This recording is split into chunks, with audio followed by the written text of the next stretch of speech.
Cosmetic surgery या plastic surgery क्या है?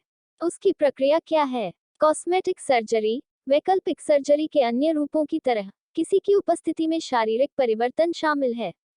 प्लास्टिक सर्जरी के रूप में भी जाना जाता है। दो प्रकार के होते हैं, कॉस्मेटिक और पुनर्निर्माण।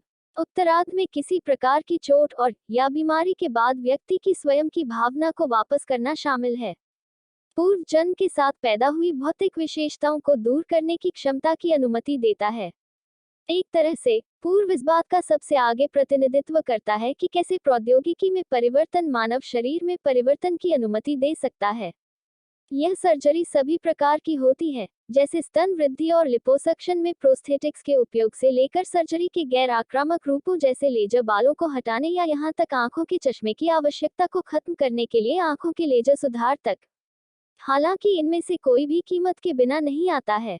वित्तीय चिंताओं के अलावा यह उस व्यक्ति की जिम्मेदारी है जो इस तरह की सर्जरी से गुजरेगा। इस कारण उन्हें अपने आसपास के लोगों के समर्थन की आवश्यकता होती है। यह उस तरह का समर्थन है जो न केवल उनके निर्णय को प्रभावित करता है, बल्कि शरीर में सर्जिकल परिवर्तनों को आत्मसात करने की उनकी क्षमता को भी प्रभावित करता है। कॉस्मेटिक के लिए सर्जरी के मामले में पुनर्निर्माण के विपरीत उद्देश्य सौंदर्यशास्त्र का मुद्दा है। उनके आसपास के लोगों को यह समझने की जरूरत है कि समाज उपस्थिति पर क्या महत्व रखता है। किसी व्यक्ति की उपस्थिति कैसे बदल सकती है कि उसे न केवल एक व्यक्ति के रूप में, बल्कि एक इंसान के रूप में माना जाता है। सौंदर्य संबंधी कारणों से सर्जरी लोगों को उनकी उपस्थिति से जुड़े कलंक को दूर करने का अवसर प्रदान करती है। हालांकि जो सबसे महत्वपूर्ण है वह यह है कि यह एक विकल्प है।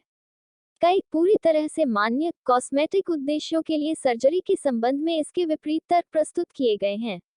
हालांकि तथ्य यह है कि मनुष्य पिछले कुछ समय से अपना रूप बदल रहा है।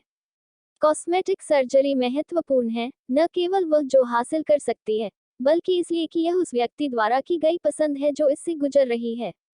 यह किसी के अपने शरीर के बारे में एक व्यक्तिगत निर्णय है।